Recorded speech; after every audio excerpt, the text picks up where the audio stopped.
انسانوں کے ساتھ المیہ یہ ہوا کہ مذہب کو بوڑھوں کی ایکٹیویٹی سمجھ لیا گیا۔ اس کی وجہ اتنی ہے کہ مذہب کو سمجھا ہی غلط گیا ہے۔ مذہب سکھ ہے، ابدی سکھ، ہر دم سکون۔ اب سکون کون نہیں چاہتا؟ کیا سکون صرف بوڑھوں کی تلاش ہے؟ مذہب نام ہے اس حقیقت کو جان لینے کا کہ ہم اس فزیکل جسم سے ماورا بھی کچھ ہیں، اس ادراک کا کہ ہم اس سوچتے دماغ اور خیال کی لہروں سے اوپر بھی کچھ ہیں۔ مذہب نام ہے اس علم کا کہ فارمز کی یہ دنیا حتمی دنیا نہیں ہے، بس حواس کی رچائی ایک رام لیلا ہے۔ سائنسی زبان میں سے یوں بھی کہا جا سکتا ہے، جیسا کہ آئنسٹائن کہتا تھا کہ یہ یونیورس بس ایک مالیکیولر ڈانس ہے۔ ٹھیک مذہبی آدمی وہ ہے جو یہ جان لیتا ہے کہ اس دنیا کے چاہے غم ہوں یا چاہے خوشیاں، دونوں ہی اور کچھ نہیں، بس دماغ کی سجائی ایک بازی ہے۔ اس ڈھنگ سے جو مذہبی ہے، جو یہ حقیقت جانتا ہے، اس کے اندر کے سکون کو پھر نہ غم ہلا سکتا ہے، نہ خوشیاں اس کے اندر آندھی کے جھکڑ بنتی ہیں۔ خوشی اور غم سے اوپر اٹھ جانے کا نام ہے سکون، پیس، حقیقی سکھ۔ یہ تو ہے مذہبی آدمی کی زندگی، جس کا رخ ہے اس کی اپنی طرف۔ دوسری زندگی وہ ہے جس کا رخ باہر کی طرف ہے، دوسرے کی طرف۔ مذہب میں دوسرا شرک ہے، اسی لیے توحید مذاہب کا مرکزی نقطہ رہا ہے۔ مذہب کی یہ ڈیفینیشن سامنے رکھیں اور پھر دنیا کا ایک جائزہ لیں۔ اس وقت دنیا کی ایک کثیر آبادی ہے جو خود کو کسی نہ کسی مذہب کا ماننے والا کہتی ہے۔ اتنی بڑی تعداد میں اگر مذہبی آدمی واقعی اس دنیا میں موجود ہوتے تو یقین مانیے آپ کو جنت کے لیے مرنے کا انتظار ہی نہ کرنا پڑتا۔ مسجد، مندر، گرجے، گردوارے بھرے ہوئے ہیں لوگوں سے، لیکن کیا یہ لوگ پرسکون ہیں، سکھی ہیں؟ وہ سکھ، وہ سکون جو مذہب کا لازمی نتیجہ ہوتا ہے، کیا یہ اس نتیجے کو جی رہے ہیں؟ کہتے ہیں ایک سنار جنگل سے گزر رہا تھا۔ اس نے دیکھا کہ ایک کمہار گدھے پر بیٹھا جا رہا ہے اور گدھے کے گلے میں ایک ہیرا لٹک رہا ہے۔ اس نے کمہار کو روکا اور کہا، یہ پتھر بیچو گے؟ اس نے کہا، بیچوں گا۔ سنار نے پوچھا، کتنے لوگے؟ اس نے کہا، 8 آنے لوں گا۔ سنار نے سوچا اسے شک نہ پڑے تو اس نے کہا، میں تو اس کے 4 آنے دوں گا۔ کمہار نے کہا، 6 آنے، بس آخری قیمت، لینا ہے تو لے لو۔ سنار نے کہا، میں تو 4 آنے ہی دوں گا۔ وہ اصل میں کمہار کو پکا کرنا چاہتا تھا اس سودے پر، اور یہی سوچ کر وہ آگے چل دیا۔ تھوڑی دیر کے بعد سنار پھر لوٹ آیا، مگر کیا دیکھتا ہے کہ ہیرا گدھے کے گلے میں نہیں تھا۔ اس نے کمہار سے پوچھا تو کمہار نے کہا، پورے 1 روپے میں بیچ دیا ہے۔ سنار کو دکھ تو بہت ہوا۔ اس نے کمہار سے کہا، تو پورا گدھا ہے، وہ ہیرا تھا، ہیرا، لاکھوں روپے اس کی قیمت تھی۔ کمہار نے کہا، حضور، اگر میں گدھا نہ ہوتا تو لاکھوں کا ہیرا گدھے کے گلے میں کیوں لٹکائے پھرتا؟ لیکن آپ اپنے لیے کیا کہیں گے؟ آپ تو جانتے تھے وہ ہیرا ہے، وہ لاکھوں کا ہے، آپ کیوں پتھر کی قیمت پر بھی لینے پر تیار نہ ہوئے؟ اب اس مثال کو ذہن میں رکھو اور سمجھو، جو شخص دعویٰ کرتا ہے کہ وہ مذہب کو جانتا ہے اور اس کی زندگی میں انقلاب نہیں آتا، وہ سنارے کی طرح ہے جنہیں پتہ ہی نہیں ہے۔ جو نادان ہیں وہ تو قابل معافی ہو بھی سکتے ہیں، مگر جو جانتا ہے اور پھر بھی اس کی زندگی معجزہ نہیں ہے، وہ مجرم ہے۔ اب 2 ہی صورتیں ہیں کہ جو مذہب کو جاننے کا دعویٰ کرتے ہیں انہیں پتہ ہی نہیں کہ مذہب کیا ہے، بس ان کا خیال ہے کہ انہیں پتہ ہے، اور یہی صورت زیادہ قرین قیاس محسوس ہوتی ہے۔ دوسری صورت یہ ہو سکتی ہے کہ انہیں پتہ ہے مگر پھر بھی وہ غلط جا رہے ہیں، مگر امکان یہی ہے کہ دوسری صورت نہیں ہوگی، بلکہ پہلی ہی صورتحال ہوگی کہ مذہبی لوگ مذہب کو جاننے کا بس دعویٰ کرتے ہیں، انہیں معلوم ہی نہیں کہ وہ کس عظیم حقیقت کی بات کر رہے ہیں۔ سقراط ایک بہت ہی مزے کی بات کیا کرتا تھا کہ نوئنگ از کیریکٹر، جو جان گیا وہ بدل گیا، اور جان کر بھی جو نہ بدلا تو جان لینا اس نے جانا ہی نہیں ہے۔ تم نے جان لیا ہے کہ آگ جلاتی ہے، اب تم آگ کو نہ چھوؤ گے۔ تمہارا دعویٰ ہے کہ غصہ جلاتا ہے، مگر پھر بھی غصہ کرتے ہو، تو تم نے جانا ہی نہیں، بس جاننے کا دعویٰ کر رہے ہو۔ کتنے لوگ ہیں جو مجھے بتاتے ہیں کہ جو باتیں میں کر رہا ہوں ان کو وہ جانتے ہیں، مگر زندگی بدلتی نہیں ہے۔ غور کرو ان کے قہر پر، وہ یہ مان ہی بیٹھے ہیں کہ وہ جانتے ہیں، اب زندگی بدلنے کا انتظار کر رہے ہیں۔ وہ یہ نہیں سمجھ پا رہے ہیں کہ ان کے جاننے کا دعویٰ ہی بے بنیاد ہے۔ پھر سے غور کرو، کیا تم جانتے ہو؟ انقلاب، زندگی میں تبدیلی جاننے کا نتیجہ ہوتی ہے۔ جاننا جسم ہے، بدلنا اس کا سایہ۔ جسم ہوگا تو سایہ ہوگا ہی ہوگا۔ جانتے ہو اور زندگی نہیں بدلی تو جانو کہ نہیں جانتے ہو۔ جاننا in it self perfect action ہے، ایک کامل عمل۔ اس کے لیے کچھ اور کرنا ہی نہیں پڑتا۔ اگر بدلنے کے لیے جاننے کے علاوہ بھی کسی اور چیز کی ضرورت ہے تو جان لو کہ جاننے میں کوئی کمی رہ گئی ہے۔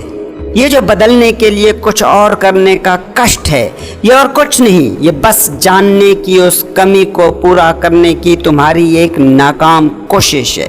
تم جاننے کی کمی کو ایکشن سے پورا کرنے میں لگے رہتے ہو۔ سمجھو، جاننا ان اٹ سیلف مکمل ایکشن ہے، کامل ترین فعل ہے۔ اگر اس کے بعد بھی کچھ کرنا پڑے زندگی میں انقلاب کے لیے تو پھر تم نے درست جانا ہی نہیں ہے۔ اس بات کو جان لو کہ درست علم، رائٹ نالج، ایک ایسی آگ ہے جس میں تمہاری انا ایسے جل جاتی ہے جیسے وہ کوئی خشک کاغذ کا پرزہ ہو۔ تمہاری انا مگر بچتی چلی جاتی ہے، کیونکہ جو آگ تم نے بھڑکائی ہے جاننے کی وہ اصلی نہیں ہے، وہ حقیقی نہیں ہے۔ تم آگ آگ چلاتے ضرور ہو، مگر آگ لگی کہیں نہیں ہے۔ تم جاننا جاننا چیختے بہت ہو، مگر جانتے نہیں ہو۔ آگ بس تمہارے پاس ایک لفظ ہے، تمہاری زندگی کا کوئی سچ نہیں ہے۔ مذہب تم نے زندگی کی کتاب سے نہیں سیکھا، کسی سستے مولوی سے سیکھا ہے، اس مولوی سے جس سے تم گھر کا بچا کھچا کھانا دے کر پالتے ہو۔ تم نے زندگی کی سب سے قیمتی متاع کو بہت سستے داموں خریدنے کی کوشش کی ہے، اور یہیں تم بھٹک رہے ہو۔ گناہ بھی اتنا نہیں بھٹکاتا جتنا روایتی رواجی نیکیاں تمہیں بھٹکا دیتی ہیں۔ مذہب تو چراغ ہے، جو تمہارے ہاتھ میں آ گیا تو تم بھٹکو گے کیسے؟ مگر تمہارے ہاتھ میں وہ چراغ ہے ہی نہیں، تم نے کوئی اور ہی اندھیرا اپنے ہاتھ میں اٹھا رکھا ہے جسے تم نے چراغ نام دیا ہوا ہے۔ تم سمجھو کہ گناہ تمہیں پھر بھی نیکی کی راہ پر لے آ سکتا ہے، کیونکہ گناہ بھٹکاتا ہے تو لگتا ہے کہ تم بھٹکے، گناہ اذیت دیتا ہے تو لگتا ہے کہ تم اذیت میں پڑے۔ جب انسان بھٹکتا ہے، اذیت سہتا ہے، تو وہ سوچتا ضرور ہے کہ اس اذیت سے، اس بھٹکنے سے چھٹکارا کیسے پائے۔ لیکن جس نے گناہ کو ہی نیکی مان کر پکڑ رکھا ہو، اس کے دل میں تو یہ بھی خیال کبھی نہیں آتا، بلکہ اس سے الٹا ہوتا ہے کہ انا کو غذا مل جاتی ہے کہ میرے پاس چراغ ہے، اندھا چراغ ہے، انجلی موم بتی ہے، کوئی راہ اس سے تمہیں نہ ملے گی، تم بس بنا جانے جاننے کا مزہ لے سکتے ہو۔ جاننا جو چراغ بنتا ہے وہ چراغ ہاتھ نہیں آتا۔ فقیر کہتا ہے جو خود کو جان لے وہی ہے جاننے والا۔ من عرف نفسہ فقد عرف ربہ۔ دوسرے کو جاننے والا جاننے کا نقاب پہن سکتا ہے، جاننے والا نہیں ہو سکتا۔ یاد رکھو، کبھی جاننے کی تڑپ جاگے تو سفر خود سے شروع کرنا۔ علم کی شاہراہ خود کے موڑ سے شروع ہوتی ہے، اور کسی بھی راہ سے علم کا سفر طے کرو گے تو گمراہ ہو جاؤ گے۔